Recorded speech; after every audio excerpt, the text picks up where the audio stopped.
കഥയും കാര്യവും പരിപാടിയുടെ പുതിയ എപ്പിസോഡിലേക്ക് എല്ലാവർക്കും സ്വാഗതം. സ്നേഹപൂർവം എല്ലാവർക്കും നല്ല ഒരു പ്രഭാതം ആശംസിക്കുന്നു.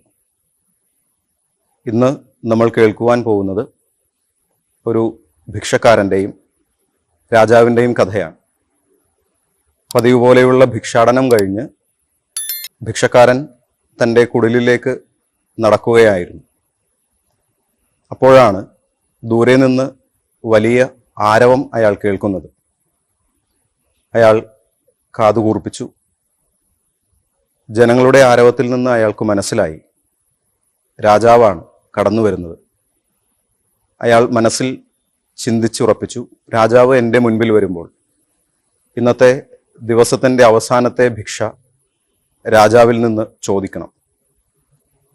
അങ്ങനെ തീരുമാനിച്ചുറപ്പിച്ച് അയാൾ വഴിയുടെ ഓരത്ത് രാജാവിനെ കാത്ത് നിൽക്കുകയാണ്.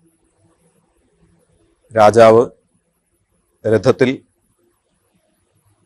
വഴിയിലൂടെ കടന്നു വന്നു. ഈ ഭിക്ഷക്കാരൻ്റെ മുൻപിലെത്തിയപ്പോൾ അപ്രതീക്ഷിതമായി രഥം നിർത്തുകയും രഥത്തിൽ നിന്ന് രാജാവ് താഴെ ഇറങ്ങി ഭിക്ഷക്കാരൻ്റെ മുൻപിൽ വന്ന് ഭിക്ഷക്കാരൻ്റെ മുൻപിൽ കൈനീട്ടി.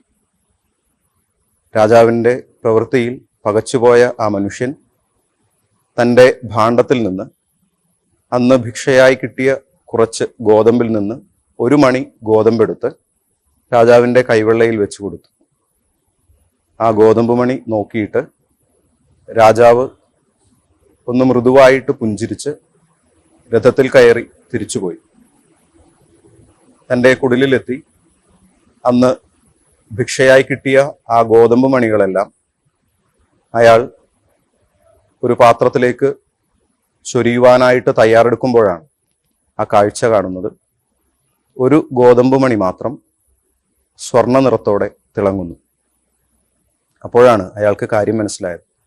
താൻ രാജാവിന് നൽകിയ ഒരു ഗോതമ്പ് മണി അത് സ്വർണമായി തനിക്കു തന്നെ തിരിച്ചു കിട്ടി.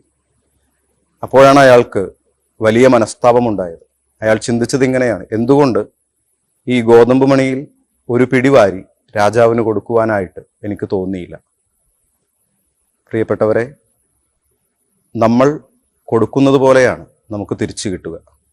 വിശുദ്ധ ഗ്രന്ഥവും നമ്മളെ ഓർമ്മിപ്പിക്കുക ഇതുതന്നെയാണ്. നിങ്ങൾ അളക്കുന്ന അളവ് കൊണ്ട് നിങ്ങൾക്കും അളന്നു കിട്ടും. മറ്റുള്ളവർക്ക് കൊടുക്കുമ്പോൾ ലുബ്ധ കാണിക്കാതെ കൈ അയച്ച് നൽകുവാനായിട്ട് പരിശ്രമിക്കുക.